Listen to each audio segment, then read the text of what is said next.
En el mundo del narcotráfico colombiano, donde los capos construían imperios con balas y terror, una de sus mentes eligió el camino del silencio y la estrategia.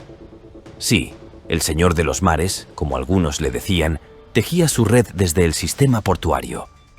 Lo conocía muy bien y esa era su mayor ventaja. Cómo un hombre que pescó sardinas en las cálidas aguas cristalinas de Providencia llegó a mover toneladas de cocaína a través de los puertos más vigilados de Colombia. ¿Qué secretos aprendió durante sus años como funcionario para burlar una y otra vez todos los sistemas de seguridad? Esta es la historia poco contada de uno de los cerebros logísticos detrás del Cártel del Norte del Valle, el sujeto que prefería los contratos marítimos a los enfrentamientos armados, Efraín Hernández, alias Don Efra. Comencemos por el final. En la lúgubre tarde del 6 de noviembre de 1996, cuando el reloj anunciaba que eran las 4 de la tarde, un escuadrón de asesinos, surgido de entre las grietas mismas del inframundo, incursionó sigilosamente hasta la oficina F402 del lujoso centro comercial Hacienda Santa Bárbara.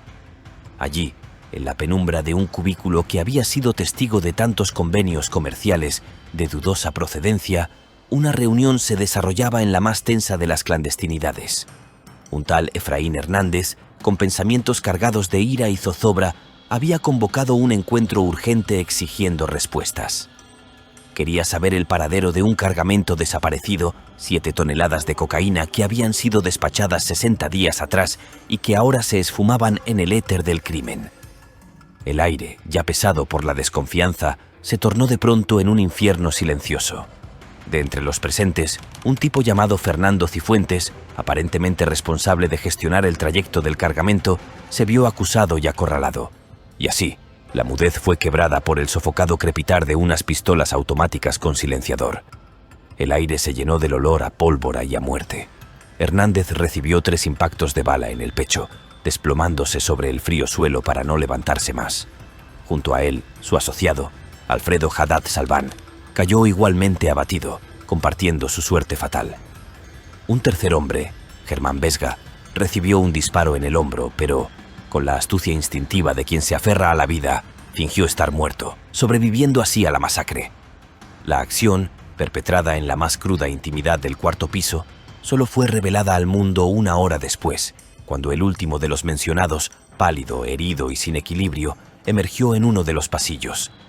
Cuando estuvo más tranquilo, reveló a unos guardias que en aquella oficina había 2 heridos. Uno de ellos, Salván, era ciudadano libanés. Respecto al otro, cabe decir que el comandante de la Policía Metropolitana de Bogotá, general Teodoro Campo, con la frialdad del que debe medir cada palabra, se abstuvo de confirmar inicialmente su identidad. Fuera de sus intenciones, una cédula encontrada en los ropajes de su frío cuerpo revelaba con elocuencia que se trataba de Efraín Hernández. Ambos, agonizantes, no resistieron el viaje hacia el centro asistencial más cercano, la Clínica Santa Fe. Las primeras investigaciones, frías y metódicas, revelaron que otros 2 acompañantes, afortunados o traidores, habrían escapado. Esta barbarie no era un suceso aislado. Desde hacía varios meses, la Fiscalía y la Policía venían adelantando investigaciones preliminares en busca de pruebas que permitieran la captura de Hernández por la presunta comisión del delito de narcotráfico. En los archivos de inteligencia del bloque de búsqueda, su nombre aparecía registrado como uno de los presuntos cabecillas del ya conocido Cártel del Norte del Valle. De hecho, como bien se dijo antes, los motivos tenían que estar vinculados con disputas de narcotráfico. Había un cargamento perdido, y se rumoraba que Germán Vesga, después del escándalo que formó en los pasillos, se dirigió al baño y se lavó las manos. Al salir, tomaría un maletín que estaba en el escritorio y habría metido en él muchos papeles que había alrededor. Luego tomaría un teléfono y habría establecido al menos un contacto. Uno primero habría sido su médico personal. Fue muy conciso, no quería dejar mayores pistas verbales en la escena del crimen. Supuestamente, sus palabras fueron: «Estoy herido. Por favor, espéreme. Iré para allá». En una de esas agarraría su enigmático maletín y, como si nada hubiera ocurrido, abandonaría la oficina. Una vez atendido por el especialista de la salud, le habría entregado a su esposa el maletín. Lo que sucedió con ese portafolio está cargado de misterio. El siguiente contacto telefónico se habría dado con una figura de poder aún más sombría: Orlando Henao Montoya. Y fue entonces cuando el verdadero poder del cártel se movió. Este último, en condición de líder, gestionó las consecuencias con la frialdad de un estratega, para supuestamente vengar esas dos muertes y, sobre todo, para mantener el control en la jerarquía amponil, presuntamente ordenó la ejecución del propio Fernando Cifuentes. Ahora trasladémonos al origen. Efraín Antonio Hernández Ramírez, liquidado como consecuencia de un error garrafal, nació en la isla de Providencia, un pequeño punto en el mar Caribe colombiano que pertenece al departamento de San Andrés, Providencia y Santa Catalina. Sucedió en 1946 y los detalles de su infancia en esa apartada isla son un auténtico acertijo.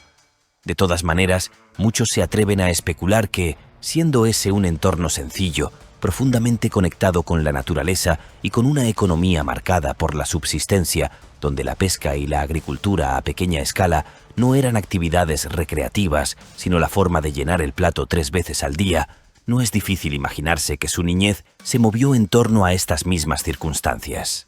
Probablemente sus días transcurrieron entre juegos al aire libre, bañados por el sol tropical y pequeñas responsabilidades, como ayudar en las tareas de pesca o en el cuidado de alguna parcelita familiar. Igualmente, su formación no se habría dado en una escuela formal de negocios, sino en la observación de una economía informal que iba desde la exportación de maderas de tinte hasta el manejo del contrabando a pequeña escala. Si estos detalles borrosos fueran ciertos, debió obstinarse rápidamente del aislamiento de esa isla, de las redes de pescar, de los pequeños huertos y, sobre todo, de la falta de oportunidades económicas, porque eventualmente dio un salto lógico para cualquier joven ambicioso en su situación. Se trasladó a Buenaventura, el puerto más importante del Pacífico colombiano. Y es que esta ciudad representaba lo contrario a la monotonía de Providencia. Era un hervidero de oportunidades gracias al intenso comercio marítimo. La migración desde zonas rurales o islas a centros urbanos en busca de un futuro mejor era, y sigue siendo, un patrón común. Para un joven como Hernández, el traslado era la forma lógica de escapar de las limitaciones y sumergirse en una economía portuaria dinámica y llena de posibilidades. Allí, ansioso por labrarse un futuro más estable, tomó una decisión que marcaría su destino. Se unió a la policía y, al igual que con su infancia, los detalles de su reclutamiento y servicio no están minuciosamente documentados, pero su etapa como agente del orden en una ciudad portuaria tan crítica como Buenaventura debió ser, sin duda, su primera maestría en criminología aplicada. Dentro de la institución, tuvo un asiento de primera fila para observar la realidad del contrabando, el tráfico de mercancías ilícitas y todos los delitos que florecían en un entorno logístico tan complejo. Aprendió cómo se mueven los bienes, legales e ilegales, en un puerto, cómo funciona la seguridad y, lo más valioso, descubrió sus puntos ciegos. Fue una inmersión total en los mecanismos de control y en las formas de evadirlos. Este conocimiento no se quedó en el ámbito teórico. Con una visión que denotaba una clara ambición por ascender en el mundo, Hernández dio un segundo paso estratégico. Dejó la policía y se incorporó a Colpuertos, la Autoridad Portuaria Nacional. No se saben las razones por las que abandonó su cargo anterior, pero su transición de un lado a otro sugiere grandes inconformidades laborales y económicas. Bajo este nuevo organismo cambió el lado de la ley por el lado de la administración, profundizando aún más su experticia en las rutas marítimas comerciales y en las operaciones de carga. Ya no era quien perseguía a los infractores, sino quien entendía y gestionaba el sistema desde dentro, engrasando engranajes con papeles y documentos. Dominó los intríngulis del comercio legal, un saber que, aplicado con otra intención, sería invaluable. Además, le hizo ganarse un apodo: el Señor de los Mares. Su origen isleño y su profundo conocimiento y control absoluto sobre las rutas marítimas y las operaciones portuarias no pasaron desapercibidos para quienes lo conocieron. Permaneció ejerciendo ese oficio durante aproximadamente 7 años. Hizo alguito de dinerito allí, sí, pero él sabía que lo más importante era la experiencia acumulada. Sin embargo, tras esos 7 años de relativa estabilidad, su huella documental se vuelve notablemente difusa por varios años. Es como si el expediente se cortara y entráramos en un capítulo de su vida escrito con tinta invisible. La falta de registros detallados durante este periodo no es una casualidad. Es el resultado directo de la naturaleza de sus actividades.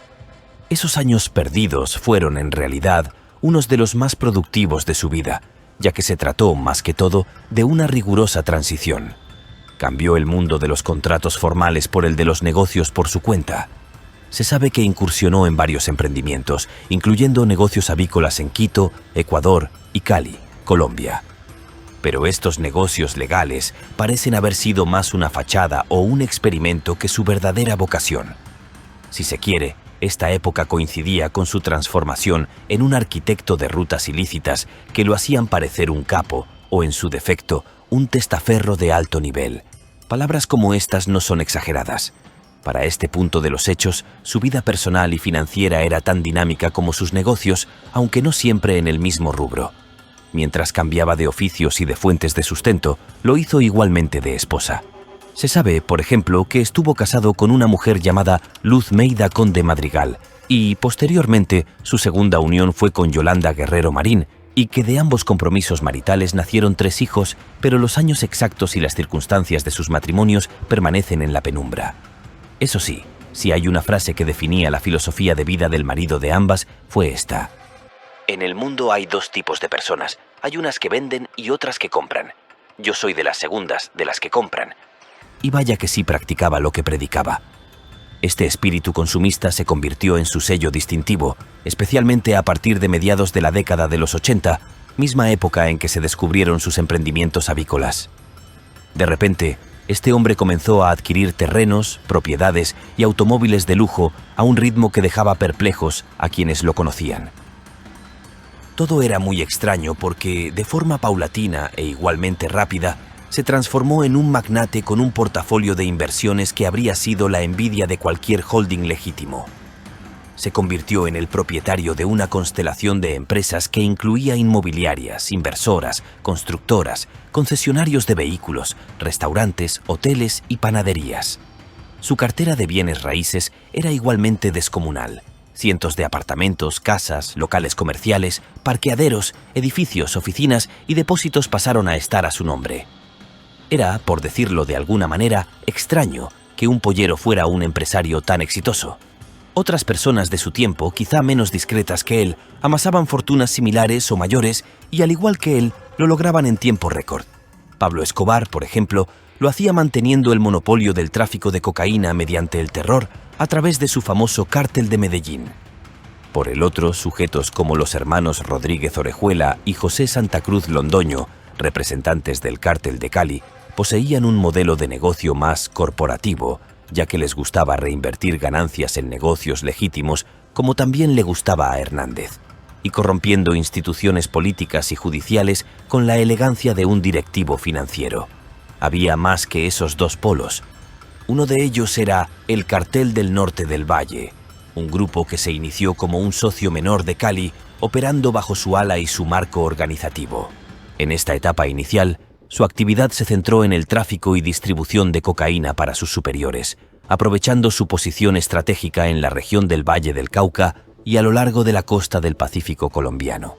Funcionaba esencialmente como un distribuidor regional y un operador logístico para los intereses de Cali, y mientras estos últimos consolidaban su dominio, ellos fueron ganando músculo. Posiblemente fue en este entorno donde Efraín, conocido por el alias de Don Efra en los bajos mundos, logró juntar tantos billetes de alta denominación. Poco después, ya en los 90, la guerra entre ambas organizaciones principales estalló con ferocidad. Los de Cali, en un movimiento que combinaba venganza con oportunismo, formó Los Pepes, un grupo de vigilantes que se dedicó a atacar los activos y socios de Escobar, a la vez que filtraba información sobre su paradero a los oficiales. Este conflicto, sumado a la presión implacable de las fuerzas del orden, selló el destino de Medellín, que se desplomó definitivamente tras la muerte de Escobar. La desaparición del coloso no trajo la paz, sino una reorganización del mercado criminal que se decantó en un principio a favor de Cali. En medio del tumulto, aunque Hernández siempre prefirió mantener un perfil bajo, evitando la ostentación excesiva de unos cuantos nuevos ricos, esta riqueza repentina le abrió las puertas a la alta sociedad colombiana. De vez en vez se codeaba con la élite económica y social, presentándose como un empresario visionario, alguien capaz de multiplicar el dinero de forma honrada. tanto así que, casi a la par de la desaparición de El Patrón, acaparó los titulares sociales con la fiesta de 15 años de una de sus hijas. El evento se llevó a cabo en el Hotel Intercontinental y contó con invitados de todo el país. El entretenimiento musical estuvo a la altura, con la presencia de orquestas nacionales e internacionales, incluyendo a un joven Carlos Vives, que por entonces acababa de lanzar su aclamado álbum Clásicos de la Provincia. Poco después, se casó con Sandra Murcia Vargas, una reina de belleza y modelo reconocida, en una boda que se convirtió en leyenda por su despliegue logístico y su alto costo. La celebración no fue un simple banquete, sino un magno evento de 4 días que tuvo lugar en Quito, Ecuador, y que reunió a más de 2000 invitados. Para asegurar la presencia de quienes residían en países como Estados Unidos, Francia, Colombia y el propio Ecuador, él financió una ruta aérea privada especial, un detalle que daba una idea bastante clara de su capacidad financiera. Sin embargo, este matrimonio de cuento de hadas, o más bien de telenovela, demostró ser tan efímero como espectacular. Apenas unos meses después, se separaron. Pero mientras duró la luna de miel, no hubo capricho material que el recién casado no le cumpliera a su mujer. Le entregó las llaves de 3 automóviles de lujo para su uso personal, valorados en decenas de millones de pesos cada uno. A pesar del fracaso de su primer matrimonio relámpago con una reina de belleza, Don Efra no se rindió en el amor. En 1995, apenas un año después de su separación, volvió a casarse con una mujer que se presentaba a los mismos concursos, María Marcela Serrano Camacho.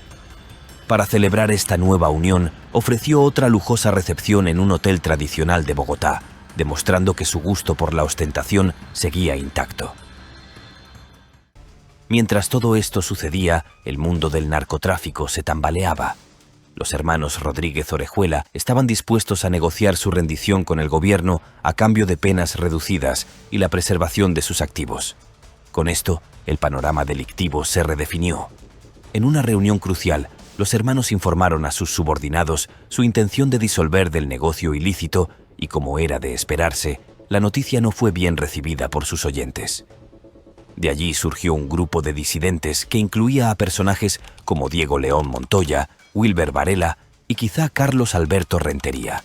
Su principal vocero fue Orlando Henao Montoya, conocido como el hombre del overol, y, en lugar de acatar la orden, asumieron que la función debía continuar. Así, fundaron o refundaron el Cártel del Norte del Valle, esencialmente una continuación del negocio anterior, solo que ahora permanecería bajo una nueva razón social. Fue en este contexto de caos y oportunidad donde Hernández encontró su momento estelar. La experiencia única que había acumulado en logística marítima y control portuario se convirtió en su ventaja competitiva en el nuevo entorno. Nadie mejor que él para gestionar las rutas de tráfico a lo largo de la costa del Pacífico colombiano, la autopista principal para los envíos de cocaína. Este conocimiento lo posicionó de manera ideal para ascender rápidamente dentro de la organización. De hecho, se dice que llegó a ser el segundo al mando, solo detrás de Orlando Henao. Y no lo era de cualquier consorcio. Para ese momento, era el más potente, lucrativo y violento de Colombia. Su conocimiento y sus conexiones le permitieron operar una intrincada red que se extendía por múltiples regiones y países. Aunque su nombre evoca la imagen de un capo, los registros no lo pintan exactamente como un sicario, sino más bien como un ejecutivo de alto nivel especializado en el tráfico de drogas y sobre todo en el enriquecimiento ilícito. Su talento para negocios de esta calaña era tan notable que llegó a acumular una fortuna estimada en alrededor de 50.000 millones de pesos colombianos, una cifra que da una idea clara de su éxito en el sector. Igualmente, su rol interno llegó a ser tan significativo que las autoridades no tardaron en incluirlo en sus investigaciones. Los primeros meses de 1996 se convirtieron en una pesadilla logística para él, pues el bloque de búsqueda, esa unidad élite de la Policía Nacional especializada en perseguir a colegas de Escobar y de los Rodríguez Orejuela, armado con órdenes judiciales, ejecutó 18 allanamientos en sus distintos inmuebles. El objetivo no era solo intimidar, sino recolectar las pruebas materiales que permitieran no solo su captura, sino una judicialización sólida y contundente. Cada revisión era un intento por encontrar el documento, la factura o el registro financiero que lo conectara definitivamente con negocios ilegales. Había toda una mezcla de sucesos e intereses.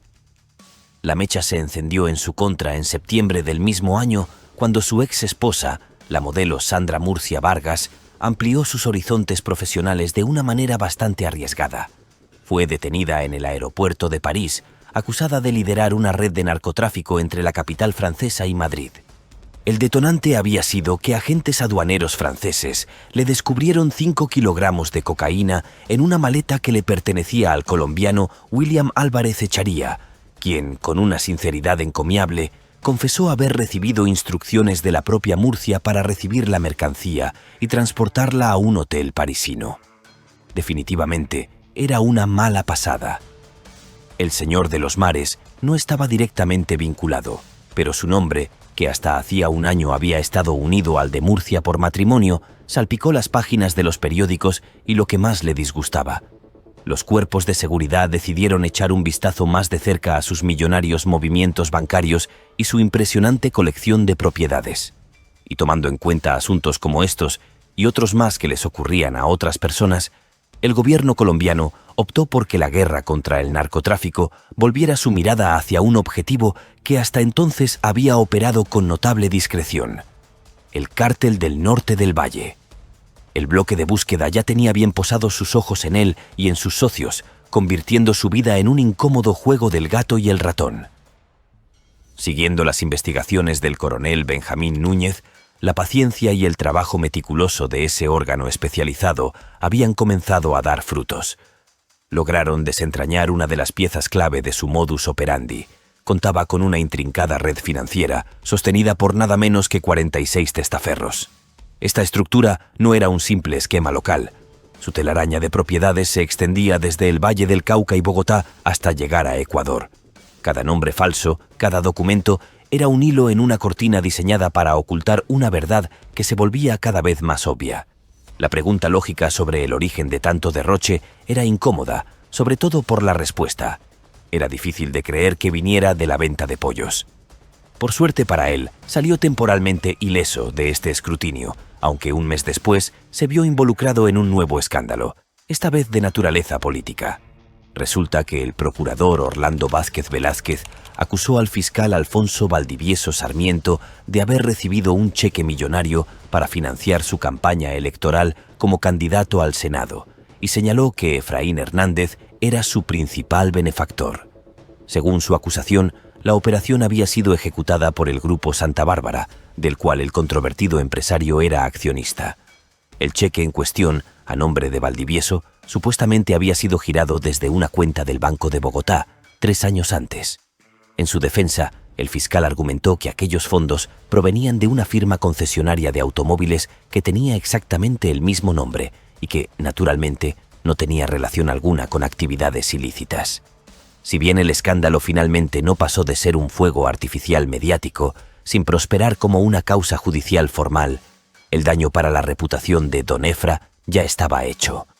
Su nombre, una y otra vez, aparecía vinculado a asuntos que, como mínimo, podían calificarse de polémicos. Y como si todo lo anterior no fuera suficiente, el Cártel del Norte del Valle, su gallinita de los huevos de oro, se dice que funcionaba con varias facciones internas, con roces puntuales y cooperación únicamente en los aspectos clave. Se supone que el centro de este drama estaban 3 nombres pesados: Orlando Henao Montoya, el jefe máximo; Wilber Varela, su brazo militar preferido; y Efraín Hernández. Dicen que había al menos 2 facciones más, pero sus cabecillas no están muy claros. La dinámica entre todos ellos era un volátil cóctel de luchas de poder y enfrentamientos violentos. Curiosamente, la relación entre el máximo líder y su brazo armado tampoco era un lecho de rosas. En un principio, Henao había mostrado ciertos reparos ante algunas de las acciones más brutales de Varela, como si existiera una línea de violencia que él no estuviera dispuesto a cruzar. Afortunadamente para ellos, esa supuesta prudencia fue solo temporal. De ese modo, el señor de los mares debió cuidarse del escrutinio mediático, del oficial y del brindado por sus propios socios y colegas. Y bueno, Fueron estos últimos quienes lo despacharon al más allá en el penúltimo mes de ese mismo año, como anunciamos al principio. Ese asesinato nunca quedó del todo claro y las autoridades tuvieron que conformarse con el testimonio de Vesga, pues fue convocado poco después de los hechos para que declarara. Su relato era tan cinematográfico como conveniente. En contraste con los hechos ya relatados, según él, se encontraba reunido con las dos víctimas por asuntos muy serios, estrictamente laborales, cuando vio una silueta negra que se movía entre las cortinas de la ventana. Acto seguido, quien se encontraba allí abrió fuego de forma indiscriminada y él se habría salvado por hacerse el muerto, esperando que el asesino se retirara sin rematarlo. Lo había herido en un hombro nada más. Sin embargo, la justicia colombiana no se tragó el cuento del superviviente. Apenas 2 días después, la Fiscalía General, lejos de considerarlo una víctima, encontró méritos más que suficientes para ordenar su detención preventiva. Pasó de ser el testigo clave a convertirse en el principal sospechoso, acusado formalmente de ser el presunto responsable material de los homicidios. Habría sido Cifuentes, según la versión más aceptada, y convenientemente para el verdadero ejecutor, jamás pudo testificar. En fin, cosas de narcos. Tuvieron que pasar casi 30 años, concretamente en noviembre de 2024, para que la Fiscalía General anunciara un golpe simbólico al patrimonio del difunto narcotraficante Don Efra. En su afán por esconder sus ganancias, había elegido un refugio de lo más pintoresco, la isla de Guernsey, un paraíso fiscal británico en el Canal de la Mancha. Allí, con una discreción encomiable, había adquirido un fideicomiso por 370.000 libras esterlinas, lo que equivale a unos 2.300 millones de pesos colombianos, una pequeña hucha que el Estado siempre sospechó que estaba llena de billetes impregnados de cocaína. Las pruebas reunidas dejaron claro que el producto financiero había sido adquirido con recursos del narcotráfico y con un toque de ironía doméstica estaba puesto a nombre de una de sus ex esposas. Quiero agradecer a las autoridades de Guernsey por su cooperación ágil y efectiva en este proceso. Gracias a esta experiencia exitosa, ambas autoridades hemos estrechado lazos de confianza, los cuales nos permitirán continuar trabajando en el futuro, con el propósito de combatir el uso de los réditos y bienes que son producto del crimen organizado, manifestó la fiscal, Luz Adriana Camargo Garzón. Y es que, para lograr este embargo transatlántico, la Fiscalía obtuvo una orden de un juzgado especializado en extinción de dominio en Bogotá y en un movimiento coordinado, el Tribunal Real de Guernsey emitió un acta ordenando el decomiso del dinero, reconociendo finalmente su origen ilícito. También reconoció la ayuda del Basel Institute on Governance, que actuó como puente financiero para facilitar el acercamiento entre las fiscalías. Ahora, los fondos decomisados serán ingresados a una cuenta especial en Guernsey, y ambos territorios trabajarán en un acuerdo para repartirse el botín. Si esta historia te atrapó, imagina lo que viene. Suscríbete ahora mismo y activa la campanita para no perderte la próxima entrega. Y si quieres apoyar este canal, déjame tu like y cuéntame en los comentarios qué opinas. Nos vemos en el siguiente capítulo.